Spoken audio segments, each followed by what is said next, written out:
Alright, shabu kaya tayo ngayon. Salamat Jesus at Biyernes ulit. Kung may TGIF, may shabu. Ako po si Roy De Vera and we're kicking off the weekend right with some afternoon delight.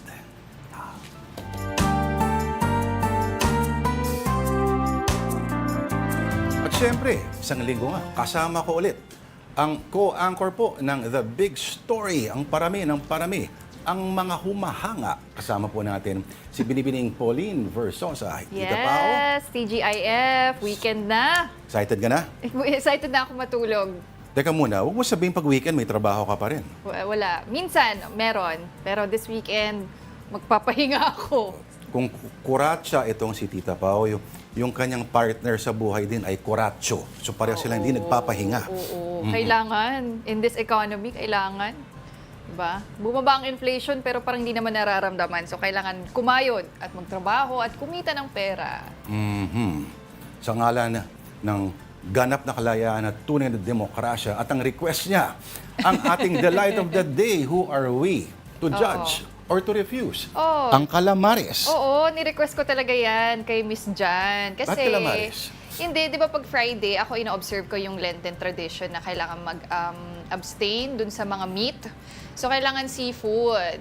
O, di ba? Talaga? O, di, Noon pa ba? calamares. Noon pa lang ganyan ka na? Sa school kasi, Catholic school ako. So, tsaka yung family ko, very, din sa church. Talaga? Oo. Hindi ba wala kayong Diyos sa UP? Sa college na yon. Pero ayun, so tinatry ko siya i-observe talaga, isundan. Kanina nakapagbangus ako para sa lunch. So ito ang aking snack. Nag-interview ko lang ng pari ng Wednesday, naging ganyan ka na. Ikaw talaga? Ano pinangako si ni Father Jerome? Anyway, maganda yung may ganyan kasi kung wala, di business as usual lang tayo.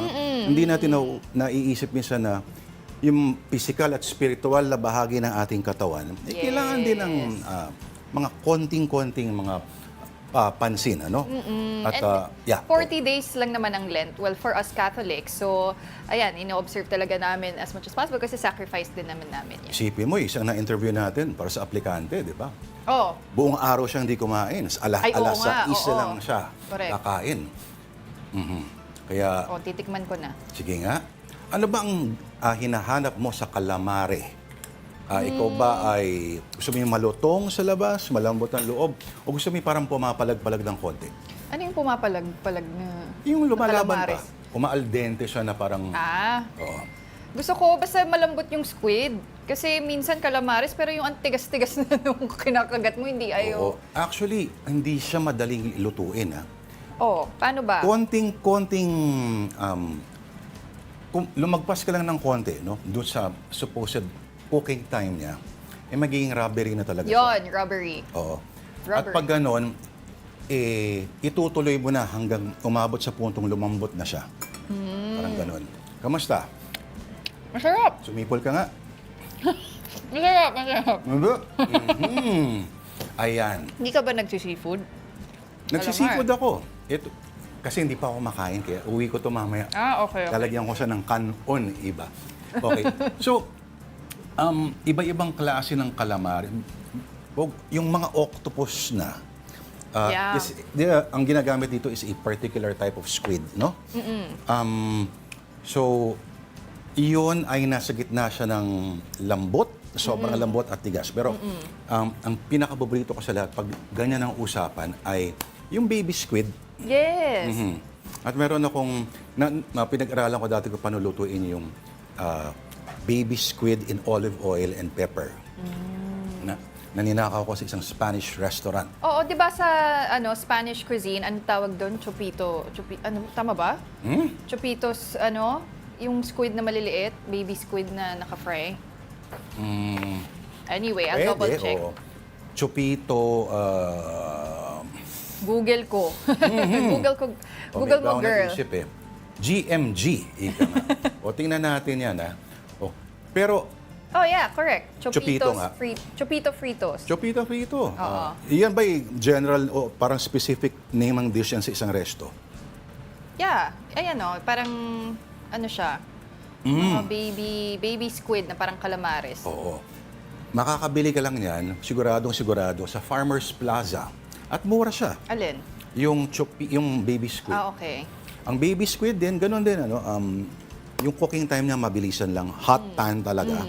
Pero dapat sigurado kayong maganda yung lagay mo ng pepper, yung paminta at saka laurel. Kailangan ng laurel kasi medyo may function ng konti kapag hindi mo siya naluto ng maayos. Uy, may nainggit sa delight of the day natin, ah. Puho, calamares. Sabi niya. Meron din naman doon. Sa Oo. kanilalagyan niya ngayon, octopus nga lang. Oo, mas masarap pa nga eh, di ba? Yung masasarap yung malalaking octopus, yung kumakain na ng mga tao talaga. Yung talagang mga ganyan. Oh, pero kung Mga tataka release kayo kung sino po yun, si Tita Denise po yun. Hello, Tita Denise. Ay, Tita Tan. Denise. We miss you. We miss you here. Anong message mo kay Tita Denise mo? Ano ba? Ako, 8.5. Ako ano na lang, ano bang okay na ano doon? O chocolate na lang, chocolate. Ay, sarap. Diba? Masarap ang chocolate doon. Anong UCC ba? May mga UCC ba na magandang gawing iced coffee? Oo, yung mga ganun. Yung Ganyan, mga no? matcha. Matcha? Matcha. Mahilig ka doon? Ako hindi ko pa siya magets eh. Matcha. Although, Green merong tea malapit na sa amin. may latte. Isang buong matcha store talaga siya. Ang dami pumupunta. Matcha. Sarap ang matcha. Although at first, I guess, parang acquired taste din siya, no? You won't immediately like it. Pero eventually, kasi may parang bitterness siya. Oo. Bitterness and sweetness. Nagigets ko siya as tea. Yeah. Pero as drink, matcha, yeah. as coffee, Yung hindi ko chocolate na matcha gusto mo? Hindi rin. Hindi rin. Oo. Para may pagkalupa siya, baka hindi pa ganun ka-sophisticated yung panlasa ko. O baka naman too sophisticated yung panlasa mo, kaya hindi mo siya Hindi naman. magustuhan. Hindi naman. Parang, okay, ano mas gusto mo? Tartar sauce, dip ng calamares, or vinegar? Ako, tartar. Although ito parang hindi siya tartar sauce, no? Although masarap din naman siya. Oo, parang Tartar may sauce ano ba siya. to? Oo. Parang may pagka. Oo. Oy, ito Ikaw. baka pumunta kayo sa ibang lugar, sa ibang bansa, at baka pag umorder kayo ng steak tartar, baka akalain nyo, it's steak with tartar No. sauce. Lalo-lalo na yung tartar na may isa dulo. What is steak tartar? Tita Pao. Ano nga ba ang steak tartar? Yung... Sa hilaw yun. Ayun, hilaw. Oh, Hilaw na tama. karne. Hilaw siya. Yeah. Diba? Oo. Pang social yun eh. Fine dining. Ewan ko sa mga Pranses na yan. Pagkain ng ano yun. Pagkain yun ng mga maglulupa sa France. Yeah. Anyway, Oh, anyway, ito po. It's time to check some stories on Sige social nga. media. As usual, ito po on the website of Pag-asa. Well, we see that we're not getting a reprieve from the heat just yet. Ito po ang heat index. Matindi. As of March 6, 2025. kahapon yan, Yung ano? mga temperature dito. O, tingnan natin ha. Kasi Vera Catanduanes nung March 5, ang pinakamataas, Isabela 42 sa Mindoro. Kahapon yan ha. Pero nung March 5, Uy, may naka 45 degrees. Ito, ayan, yan. Dagupan. Dagupan City, Pangasinan. Alam mo kung bakit mainit? Bakit? Sa bangus. Joke lang. Malapit sa dagat. Okay. Oo. Hindi ba dapat mas presko yun? Sinabi dati ng mga taga-Pag-asa na akalain mo gano'n, hindi. Nakakadagdag din sa init minsan yung tabing dagat. Weird, ano? Pero feeling ko, dahil yan sa mga nagbibidyoke sa dagupan. At yung Yun ba yun? iinuman ng mga bangus. Yun ba yun? Mga nagpupulutan ng bangus, no? Oh. Pero ang 45 degrees, di ba, pasok na yan sa extreme level? Oy, naku. Parang, Tita Pao, di ba? 40 nga lang, medyo delikado na. Yes, yes. So, ano dyan, ang heat exhaustion, heat cramps, o baka pwede rin ang heat, baka umabot din po sa heat stroke. So, kailangan talagang i-regulate yung inyong temperature pag ganito kainit. Make sure to stay hydrated. Isipin mo, punta to ka ng wear light Palawan. clothes. Punta ka ng Palawan, babakasyon ka, oh. 42 sa Cuyo, Palawan. O yun nga eh. Hindi ko alam kung matutuwa ka ba o maiinis, no? Na maaraw nga, pero sobrang init naman. Nung March 2 sa Cagayan sa Tuguegarao, 45 ang heat 45. index. Normally, yung Tuguegarao talaga ay notorious talaga siya.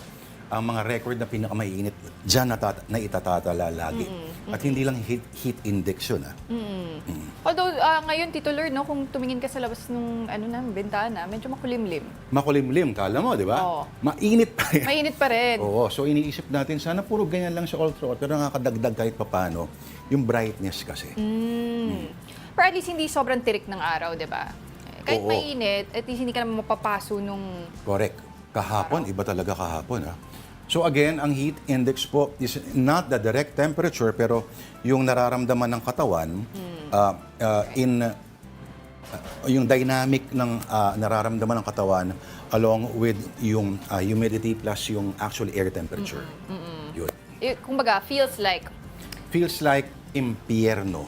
Minsan ganun, ano? Wag naman So sa- again, little things you can do to cool yourself. Maliban sa hydrate, wear a light clothing. Yung dinodonate sa inyo, yung mga pinamimigay ng mga politiko, makapalang tela noon, itapon nyo yun. Kasi feeling ko, aapoy pa yun eh. Di ba? Parang yung tela niya, sobrang kapal para masusunog siya. At hindi lang yun. Hindi nakakahinga yung katawan ninyo. Yung pawis ay didikit at mag-aamoy ano ka.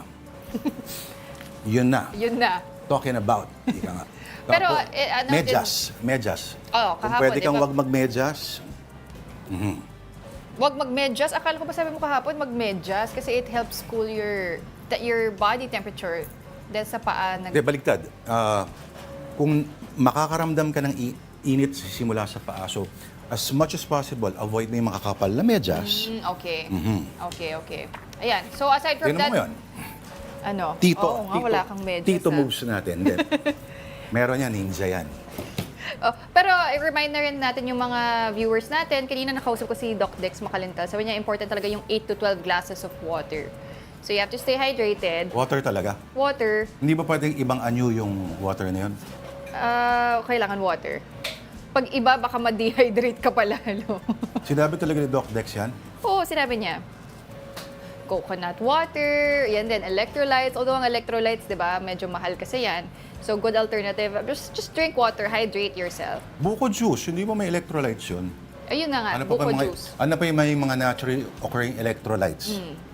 So, coconut water Natural? ano pa? Kaya, Gatorade, hindi naman yata natural sa... Hindi natural yun. Hindi sa kalikasan yun. Meron yung mga electrolyte tablets, di ba? Or yung mga Ay, oo. energy drinks, nga yung mga... Or... Pero nakakatawa electrolyte tablets para kang batang may diarrhea. Mga pinamimigay sa mga relief. Anyway, so yun. Ang beer ba may electrolytes? Wala. Tinatanong pa ba yung Tito Lord? Malay ko ba? Anong sabi Ikaw, ng iyong medical degree? Basta hindi, ano yun, may alcohol yun eh. Mas Oh. madi-dehydrate ka doon. Talaga? Water lang. Water is key. 8 to 12 glasses. Yung iniinom mo rin, di ba? Coffee, ano yun, diuretic din Ito siya. water Ipakita mo nga sa mga viewers kung gaano karami pa ang tubig mo at ilan na lang natitirong kape mo.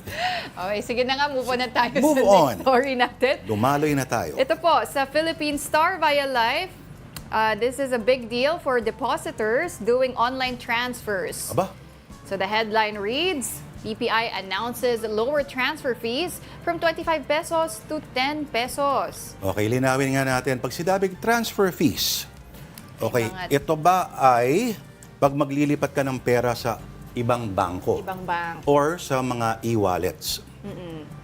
Pero So- baduy, Why? limited time lang pala. Ayun na nga, doon ako nagtataka. So it's just Promo. promo.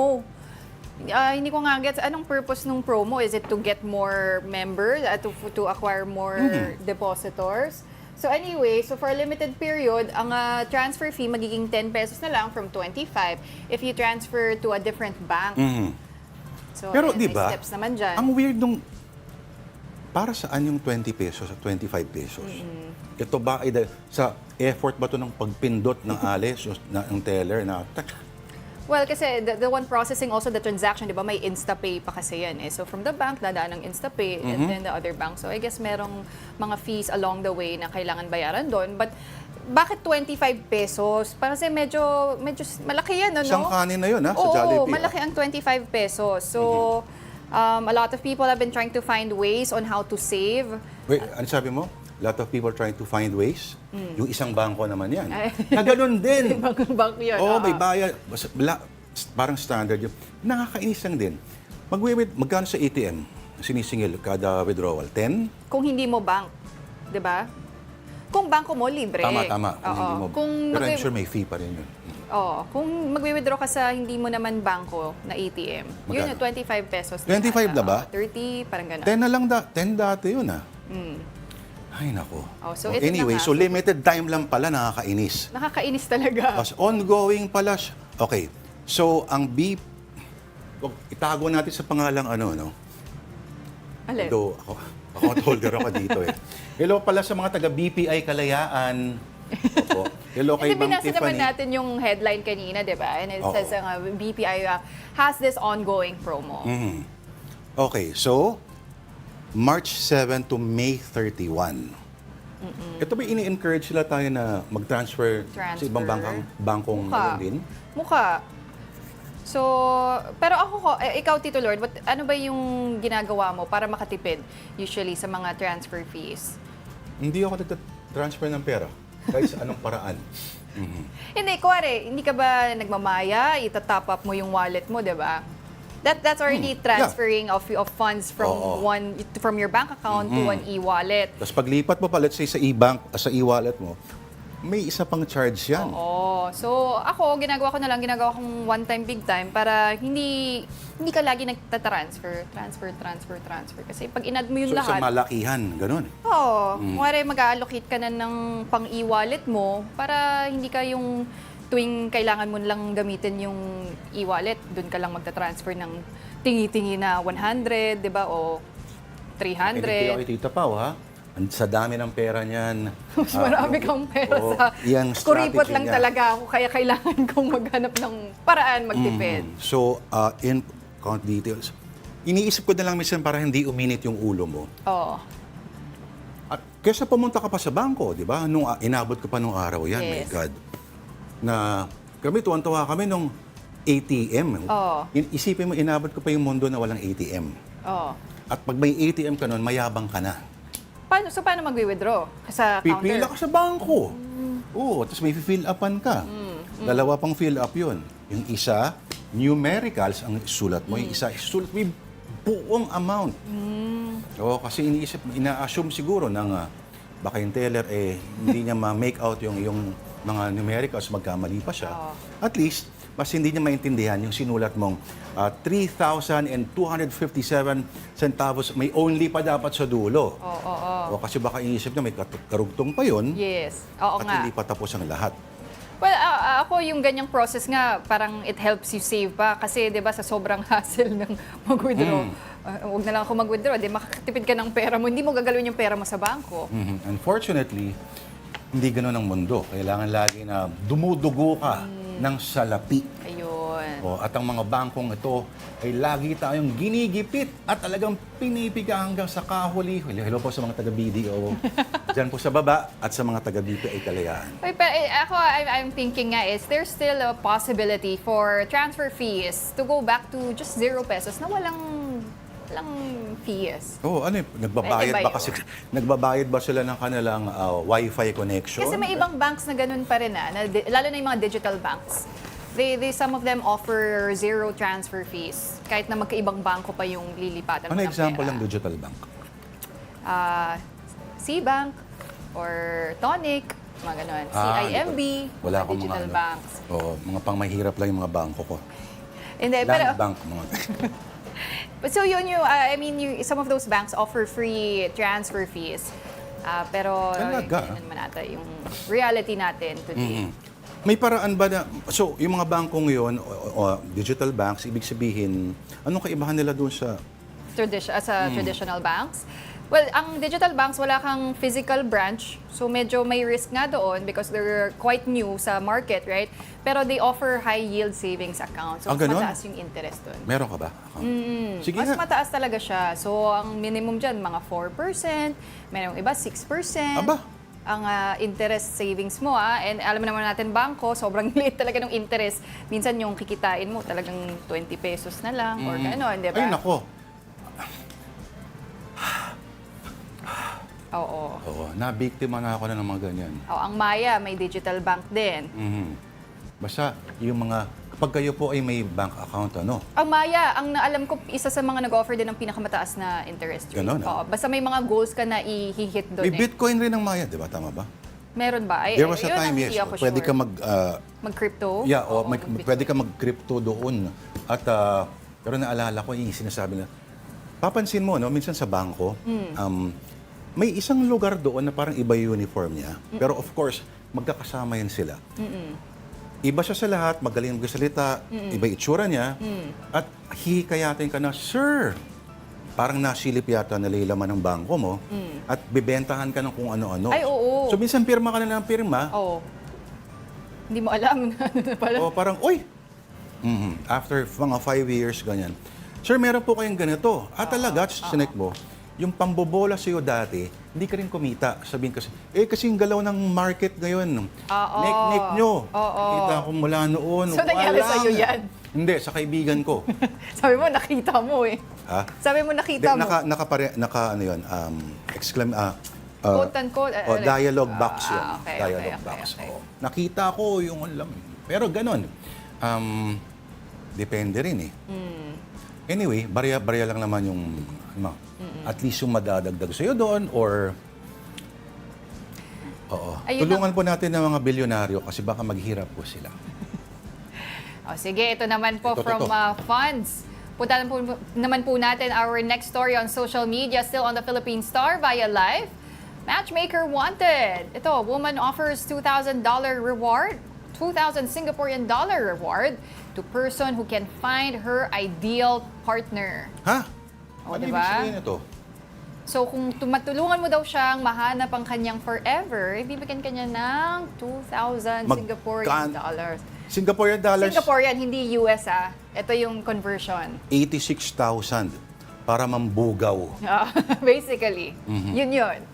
Sige Baka nga. may kilala ka, Lord. 29-year-old. 29 years old si Bella Day. Bella Day. Para namang di totoong pangalan ng tao yan. Ito siya. Ito yung post niya. O, di ba? Aba, hi friends, Bella here. Hindi kaya AI ito? Hindi. Totoo yan. Okay, straight. Ang wait. Embodies the following qualities. Straight male, hindi po siya yun Ang hinahanap niya, ibig sabihin. Yes. O, yung hirap kasi walang colon eh. Straight male, 25 to 42 years old. Hindi na ako kasama dyan. Hindi ka na ba kasama? Ayoko na. Ikaw na lang tumuli na to. Hindi, baka may friends ka naman daw. Ayaw mo na talaga. Kung hindi ako liligaya, hindi rin sila liligaya. Tandaan mo yan. Singapore-based. Ikaw naman mananalo ng 2,000 Singaporean dollars eh. Masaya. Ano pa rin yun? Win pa rin sa'yo yun. Hindi pa mabibili yung gitarang gusto ko. No? Anyway, yung bisikleta pwede na. Okay. Pero eto pa. So maliban sa, ito yung mga physical na hanap niya, no? So straight, 25 to 42, at Singapore-based Okay. Gusto niya raw may master in his craft with focus and discipline. Alam mo, Bella, kung hindi ka lang masyadong stricto sa edad, baka pwede pa akong ipakilala sa'yo dyan. Number 2.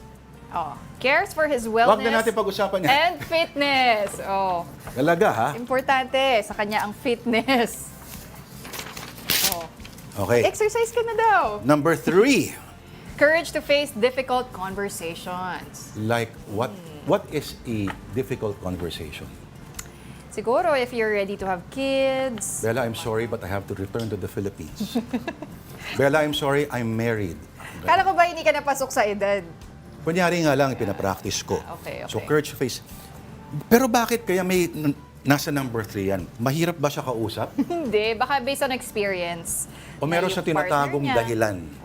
Hindi natin alam. Pero I guess yung at her age, 'di ba, 29 years old, gusto niya ng partner na mature, yung ready na nga na pag-usapan yung future. Mga financial decisions nila.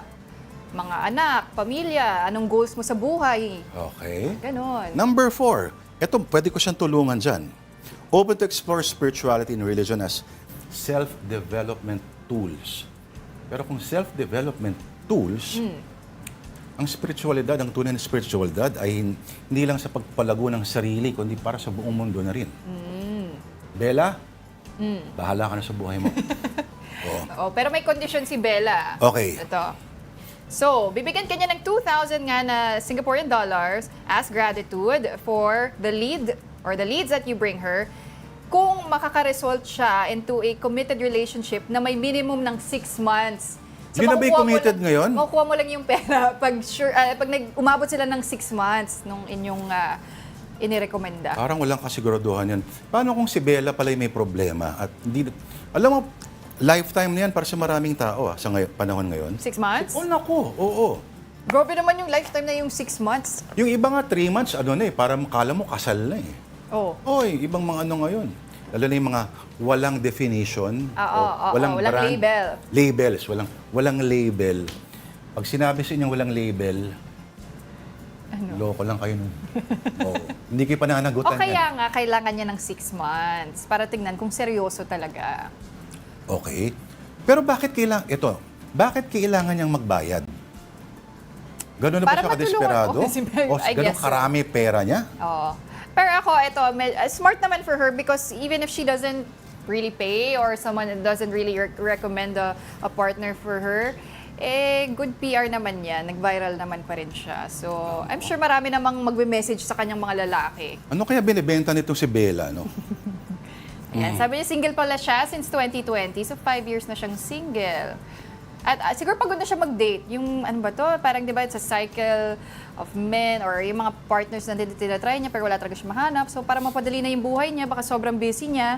O ito na nga, tulungan niyo na ako. Pero yun ba kaya ay meaningful ba naman kaya yung relasyon na magiging resulta nun? Oo nga, no? Hindi mo alam, baka naging kasabot lang nung nag-recommend yung partner, di ba? Na, sige, paghatian na lang natin yung $2,000. 29 years old na si Bella. Hindi ba? Parang Hindi ba may mukha? kamukha siya. Sino? Iniisip ko nga eh. Oo. She's confident that she won't be ghosted, sabi niya. That's what's great about meeting through friends. Pero alam mo sa Pilipinas sa halagang ganyan, makakabili ka na ng ilang asawang lalaki niyan. Dito? Oh, Bakit? Magkano mahuli ng asawa dito? PM is key. Ika nga. Hindi ako. Ay nako, iba talaga. Pero I'm sure merong merong something itong may catch to eh. Oh. Is your lover a golden retriever, German shepherd, or a black cat? Oh, so tingnan na lang natin kung anong mangyayari kay Miss Bella. Kaya no? hindi pa tapos to. Saan daw? Oh. Saan ba mag-message? Oo.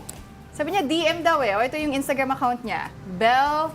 @BellZDAI. BellZDai. Kung interested po kayo, alam nyo na yung handle. Puntahan nyo na lang ang po. interesting dito, 25 to 42 years old, Singapore-based, straight, pero kita mo, wala siyang hinanap ng mga physical na katangian. Maliban doon sa edad.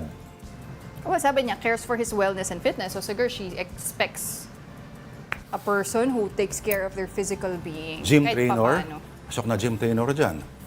Gym trainer, ano pa? Athlete. Ano yung una-una? Athlete, oh. Mastery of his craft. Oh. And skill and discipline. So, Oh. gym trainer nga kailangan niya. Oo. Baka yun lang pala hinahanap niya. Pero Tito Lord, move on na daw tayo. Medyo naghahabol tayo ng oras. Ito, something more serious. We also have the latest on the health of Pope Francis. For the first time since his hospitalization, the pontiff was able to send an audio message to the Catholic faithful. The details from Morning Matters host Gretchen Ho, who is currently in Rome, Italy. Agradezco de todo corazón las oraciones que hace por mi salud desde la plaza. Los acompaño acá. Que Dios los bendiga y que la Virgen cuide. Gracias. Though he seems to be weak and out of breath, Pope Francis eased the hearts and minds of many when he sent an audio recording during the nightly rosary led by cardinals at St. Peter's Square, thanking those who have been praying for him. The familiar voice brought solace to the Catholic faithful who have been missing their leader for about 3 weeks now, as Pope Francis remains hospitalized for double pneumonia. With most health updates coming from Vatican News, it's huge progress to hear from the 88-year-old pontiff himself. In the latest medical bulletin, the Pope continues to respond to respiratory and motor physiotherapy with beneficial effects and remains to be stable. There's no news, though, on whether he's still on high-flow oxygen or mechanical ventilator. One notable update was that the Pope managed to work yet again from his papal apartment at the Gemelli Hospital.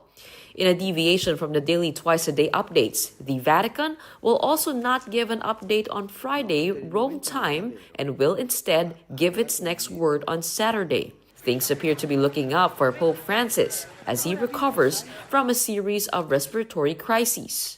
Questo messaggio che mi ha toccato profondo nella sua semplicità, ma anche nella sofferenza che si vede nella sua voce così provata, ma così bella, perché è vicino a noi. Sentire la voce del Papa è sempre un'emozione, adesso ancora di più perché visto le sue condizioni come stanno, abbiamo tutti quanti pregato sperando che Alessia Reyes, a Filipina who works at the Vatican as officer in charge of volunteers for this Jubilee year, also recalls her experience with the Pope. Indescribable experience, a mix of emotions. Kasi you just see him and sometimes I felt, for siguro first time ko, I felt really, let's say, nervous and excited at the same time. Kasi I'm gonna see, head of state, very humble, down to earth, and he's really concerned on every field that it regards the church. He asked me how I'm able to speak fluently Italian with a Roman accent. He found it so funny. And when I greeted him Buongiorno, Santo Padre. So you can hear really the difference, the diction, the tone of my voice, na very Italian with the Roman accent. So he was surprised and how are you able to speak fluently Italian with this accent? And I just explained to him na I was born and raised here in Rome. So he was surprised. He was surprised. But he knew you were Filipino. Yes.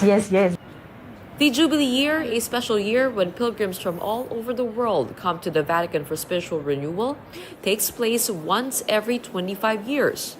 This year, as of February, the Vatican recorded 1.3 million people passing through the holy door of St. Peter's Basilica. They are expecting about 2.5 million for the Jubilee of the Youth. Catholics will be happy if the Pope is well enough to greet his audiences again.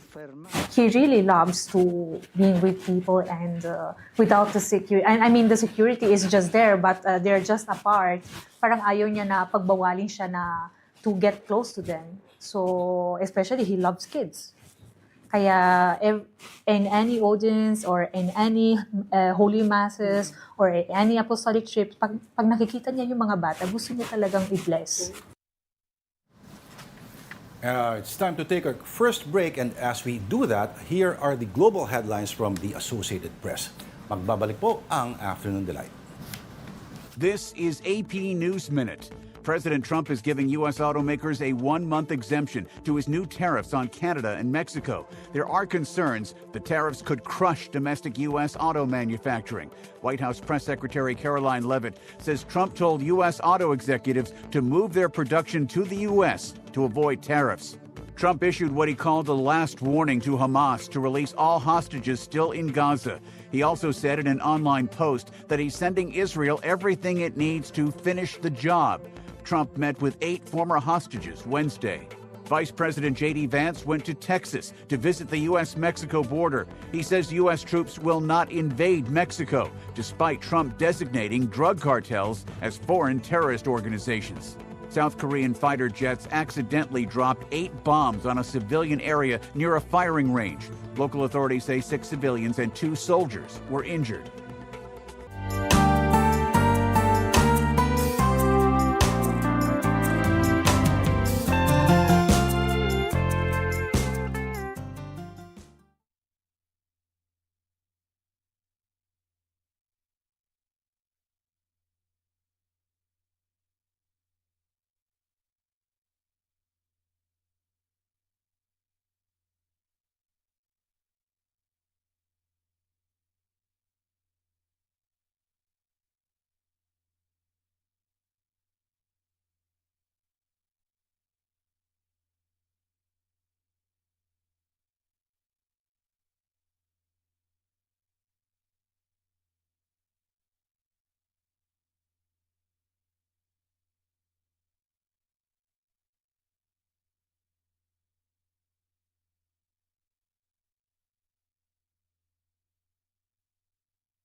Alright, magandang hapon po muli. This is Afternoon Delight on One News.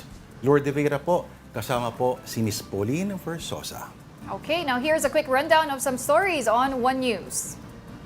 The Department of Information and Communications Technology has confirmed the resignation of Secretary Ivan Uy. The palace earlier said President Marcos accepted Uy's resignation yesterday. An officer in charge will fill the position until the president appoints a new secretary. The DPWH has revealed that there was a tilt during the construction of the collapsed Cabagan-Santa Maria Bridge in Isabela. It added this may have led to consultants and retrofit consideration. The agency also said the contractor opened the bridge without testing, but DPWH allowed it under advisories restricting use to light vehicles. President Marcos earlier attributed the collapse of the bridge to a, quote, design flaw. House Deputy Majority Leader Paulo Ortega V has revealed more questionable names linked to the Office of the Vice President's confidential funds. These include Pia Piato Slim and Xiaomi Ocho. He noted that these names have no records with the Philippine Statistics Authority. The Senate says it cannot comment on Vice President Sara Duterte's petition with the Supreme Court challenging her impeachment trial. In a manifestation filed with the High Court, the upper chamber asserted its sole authority to try and decide impeachment cases. Duterte's impeachment trial is set to begin on July 30 as per the timeline of Senate President Cheese Escudero. Ang Malacanang is evaluating if a ban on Philippine inland gaming operators, or PIGOs, is in order. Palace Press Officer Claire Castro said they are still comparing PIGOs to POGOs. So far, no crimes have been linked to PIGOs, according to Castro. She added that unlike POGOs, which employed mostly foreigners, PIGOs are comprised of 90% Filipinos. Moving on, the MMDA has brought back its heat stroke break. That's so their on-ground personnel can still function amid the stifling heat persisting for days now. And News 5 correspondent JC Cosico has the story.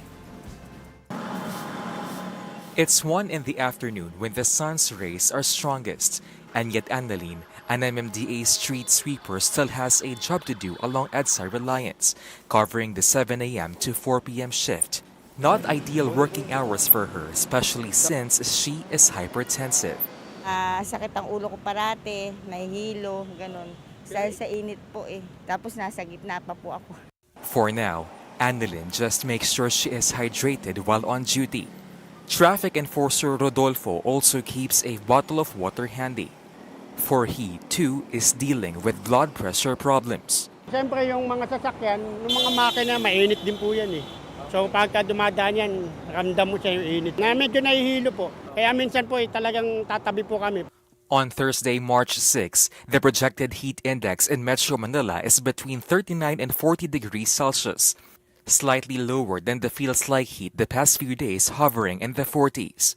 To help personnel cope, especially those in the field, the MMDA is once again enforcing a 30-minute heat stroke break. This means street sweepers and traffic enforcers can now take turns for half-hour breaks when the heat becomes unbearable. They can find the shade, rehydrate and rest to prevent illnesses related to high temperatures. The reprieve can be extended by 15 minutes if the MMDA personnel is not feeling well or if the heat index hits 40 degrees Celsius and up. Precautionary measure po ito dahil kailangan yung mga frontliners natin sa kalsada, kailangan maprotektahan po natin sa gitna ng init talaga. MMDA's heat stroke break is in effect March 3 until May 31. The agency is also studying the possibility of providing personnel with uniforms like shorts, particularly during extremely humid seasons. Meantime, PhilHealth has also announced a benefit package for heat-related illnesses. 12,675 pesos for those who will be hospitalized for heat stroke and heat exhaustion, and more than 18,000 pesos for those who suffer from heat fatigue. Symptoms of heat stroke include a throbbing headache, rapid breathing and heart rate, flushed skin, nausea and vomiting, and a change in mental state or behavior. When this happens, PhilHealth reminds patients, especially those with pre-existing conditions, to immediately seek medical help. Kung meron po tayong mga nararamdaman na at meron na pong pagkakataon na tayo halimbawa ay nahihirapan na huminga or meron pagkakataon na may mga hinimatay na because of the sobrang init, pwede po tayong madala sa emergency room para po mabigyan ng emergency treatment. All right, March is Women's Month and tomorrow is International Women's Day. This is why MRT General Manager Oscar Bongon personally handed out tokens to female passengers this morning. The distribution began at 8:30 in the morning at the North Avenue Station, then it's off to Shaw Boulevard where a Women's Month booth is set up. The MRT3 is also offering free rides to women passengers tomorrow, available from 7 a.m. to 9 a.m. and then from 5 p.m. to 7 p.m.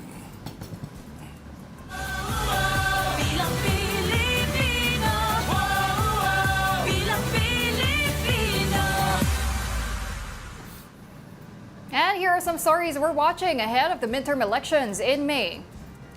The Commission on Elections has sent over 2,000 notices to candidates and party list groups over illegal campaign materials. COMELEC Chairman George Garcia explained that candidates repeatedly placed posters in different locations after receiving takedown notices.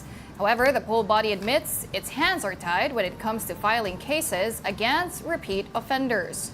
So far, 6 senatorial candidates and 34 party list groups have received show cause orders for campaign material violations. And COMELEC warns local governments against distributing or selling NFA rice at lower prices during the election period. Starting March 28, using state resources, including for NFA rice purchased by the Department of Agriculture, is prohibited without exemption. Local governments must seek COMELEC approval if they wish to continue such distribution. And a commission survey by the SWS found that 70% of Filipinos would vote for candidates who prioritize eradicating corruption. Meantime, the remaining 30% could include those unlikely to vote for an anti-corruption candidate or those who see the issue as non-influential. The 2024 Corruption Perceptions Index ranked the Philippines 114th out of 180 countries. Kayo po ay nanonood pa rin ng Afternoon Delight on One News, but we just need to pause for another break. We'll be right back.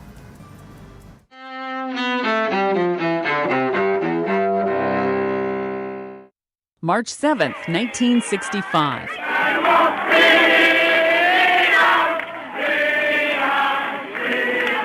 A bloody Sunday for America's civil rights movement in Selma, Alabama. That's where state troopers and a sheriff's posse attack civil rights marchers pushing to register black voters. The violence leads to 2 more high-profile marches and later the passage of the Voting Rights Act.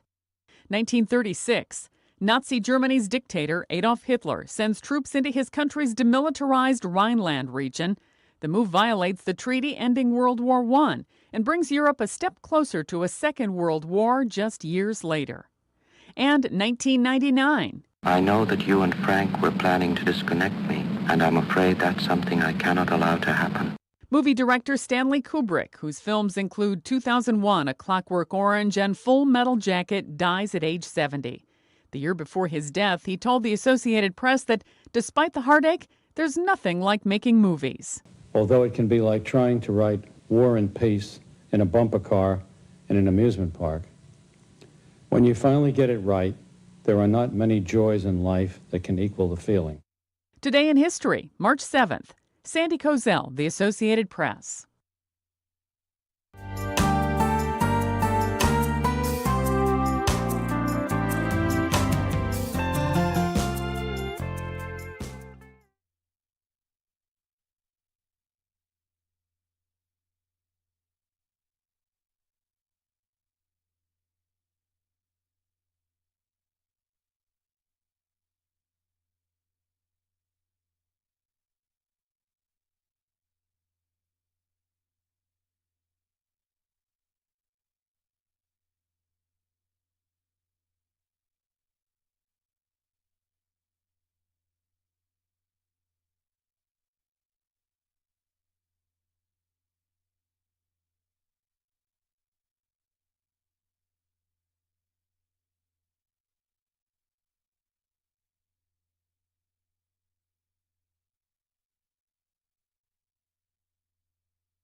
This is AP News Minute. President Donald Trump's special envoy Steve Witkoff confirms that senior administration officials are arranging to hold talks next week with senior Ukrainian officials in Saudi Arabia. Mexican President Claudia Sheinbaum responded positively to Trump's announcement that he would postpone 25% tariffs on most goods imported from Mexico until April 2nd. A large balloon used by U.S. Customs and Border Protection for surveillance along the Texas border broke free and traveled about 600 miles north before crashing. The balloon broke free during a severe weather event. And a privately owned lunar lander made it to the moon's south pole Thursday, but as the minutes ticked by, flight controllers could not confirm its condition or whether the intuitive machine spacecraft was even upright. And we're back. You're still watching Afternoon Delight. Thank you for staying with us. All right, in entertainment, Rico Blanco praised the production of Liwanag sa Dilim, the musical, which features his songs. That and more stories from News 5 correspondent MJ Marfori. Pumanaw na ang tatay ni Angel Locsin na si Ginoong Angel Colmenares sa edad na 98. Kinumpirma ito ng isa nilang kaanak na si Joseph Colmenares. Wala pang ibinibigay na dahilan sa pagpanaw ng ama ni Angel Locsin. Ilalaga ang labi niya sa Heritage Park sa Taguig City. Kahit busy sa kauna-unahang teleserye niya mula nang magbalik showbiz, hindi raw nawawala ng oras para sa kanyang pamilya si ang Himala ni Ninyo star Isabel Oli. Ang sikreto raw, time management. What helped me was to know my priorities talaga, and which is my kids, my family, and si John, syempre. So nung ma-determine mo lang kung ano talagang priorities mo, everything else will follow. Kaya nagpapasalamat si Isabel at ang lahat ng kasama niya sa Ang Himala ni Ninyo sa patuloy na pag-arangkada nito sa Kapatid Network mula sa fans at supporters. Marami pa raw aabangan sa karakter niyang si Hershey. Hindi na siya yung parang strict lang, or alam mo yun, si kontra sa lahat. Yeah, na medyo may twist na gano'n nga. Siyempre, abangan nila kung ano talaga mangyayari sa dati niyang crush, kung meron bang magic na may mangyayari ba sa kanila. Napapanood ang Himala ni Ninyo sa TV5. Hiyawan at palakpakan ng mga nanood sa VIP screening ng Liwanag sa Dilim the Musical sa Makati City. Tampok dito ang mga awiting isinulat ni Rico Blanco nung siya'y nasa River Maya pa at bilang solo artist. Siyempre, present sa nasabing event ang mismong OPM rock icon na namangha sa kanyang nakita. Wala, I was just really focused on what was happening, following everything that was going on stage, all the brilliant acting and singing and the musical arrangements. I'm hearing my songs for the first time in this new context. It's like I'm still processing it. Nakiusap ang produksyon na wag kuna ng ilang bahagi ng musical play dahil masisira nito ang theater experience at baka may ma-spoil, kaya curtain ko lang ating maipakikita.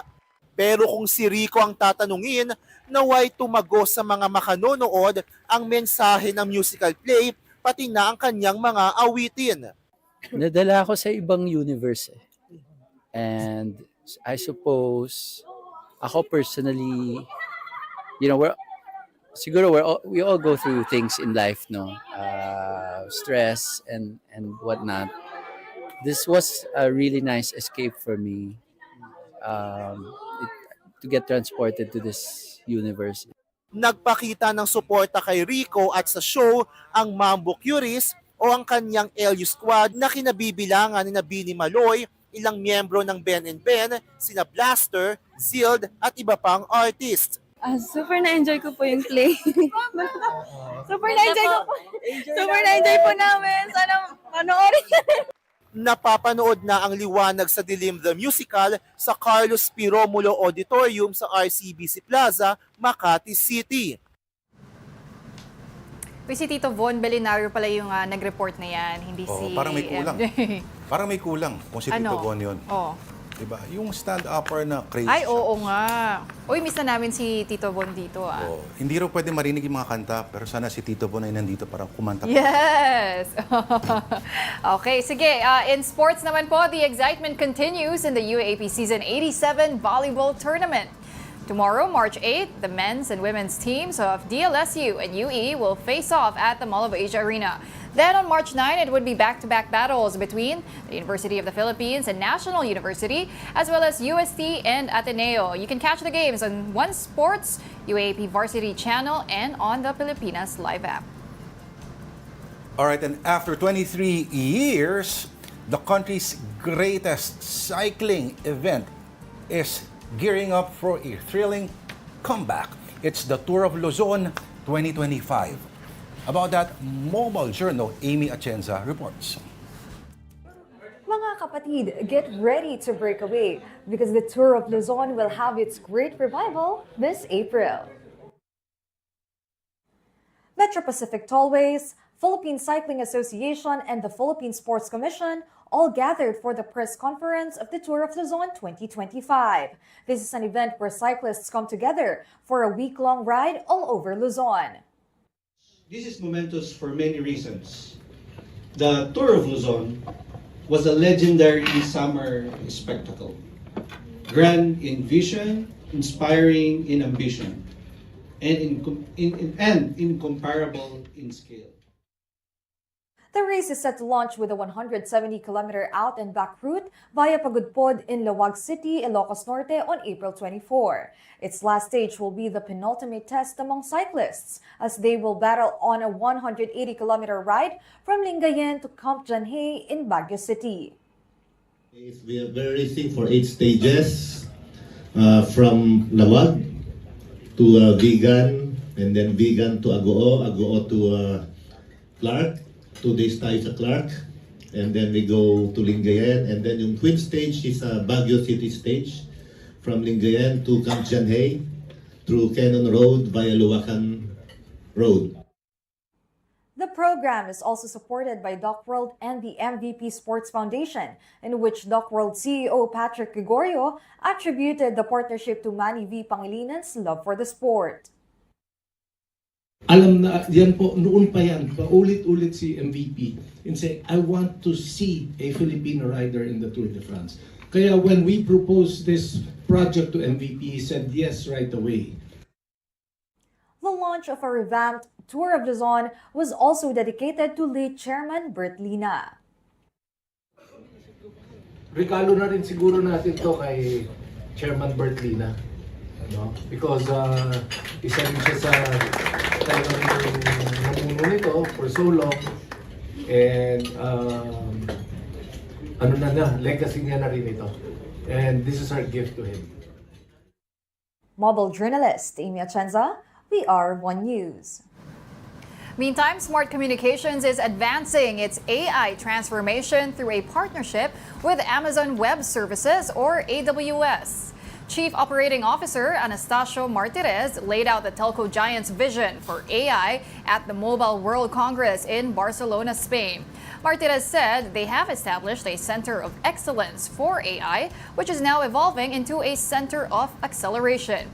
He noted that Smart's partnership with AWS is key to accelerating this vision. So if I can start with you, Boy. So Smart's vision is relentless innovation and AI transformation. So how does your partnership with AWS align with that? Well, first of all, we established a Center of Excellence for AI, and I think the next best step is to accelerate it, and that's why our chairman coined Center of Acceleration. Right. Yeah, great. So let's talk a little bit about this hyper-personalization concept and how AI can support that. What's the thinking there? Well, there are 3 areas by which Gen AI will really be meaningful for us, and that's in our customer service, in our network, and our advertising and marketing. In all these 3 areas, we have already used cases. We've used our data lake. We've used the petabytes of data to give us learnings that could predict proper customer behavior and learn from it and be successful at it. And we're also very happy to say that we're very active in our network with driving AI there, embedding AI there. So hyper-personalization, what does that actually look like in practice? Well, it's about getting a hold of the petabytes of data, making sense out of it, making sure that you can use it to be able to predict proper customer behavior. At oras ulit para sa segment na papa-AI ka talaga. Ang intense. I saw the signs.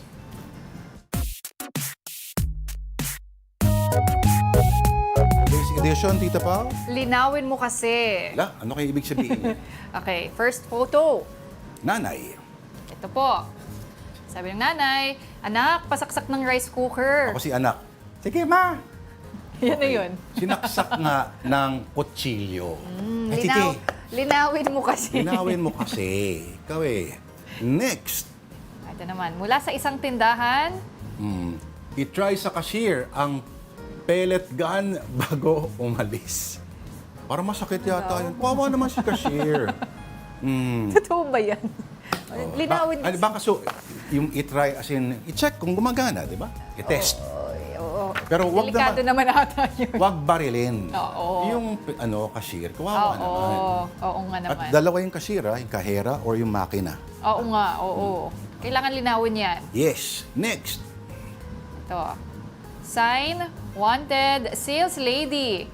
Dead or alive? Gets ko yung alive, pero paano kaya gamit ko sa sales lady na hindi humihinga? Dead or alive? Ano kaya ibig sabihin ng sign na yan? Unless iba yung binibenta nila pag dead. Or alive. Unless ni-reuse na lang nila yung placard na yan, kaya hindi na nila binura kung yung unang nakalagay. Hindi. Pero okay, kung reuse yung plaka, ano pa rin yung dead or alive? May hinahanap bang criminal yung mga taong to? Baka. Oo. Di ba sa mga cowboy movies lang yung mga dead or alive eh? Oo. Anyway, nako Tita Pao, it's been a week, pero nagpapasalamat kami. Oo. Papasalamat Thank you for din ako. keeping us company. Yes. Sana huwag ka magsawa. Of course. Kahit ilang ang Anytime. bayad namin sa'yo. Anytime. Uy, thank you po sa pakalamares. Bakit may smiling face yung Alin? nakasulat sa'yo? Papakute yung parisa sa'yo, Happy vibes lang yan. Friday na kasi. Oy, weekend na. Alright, and that will do it for us this entire week. Thank you so much for watching Afternoon Delight. Sitting in for Denise Tan, I'm Pauline Verzosa. Thank you, Pauline Verzosa. Okay, sa uulitin. At sa Lunes po tayo ulit. 2:00 in punto, mainit man o malamig. Mainit na ulit sa labas. Mainit na ulit. Ako po si Lourdes Vera saying, MAGA. Make afternoons great again. Have a delightful weekend. Unity pa rin.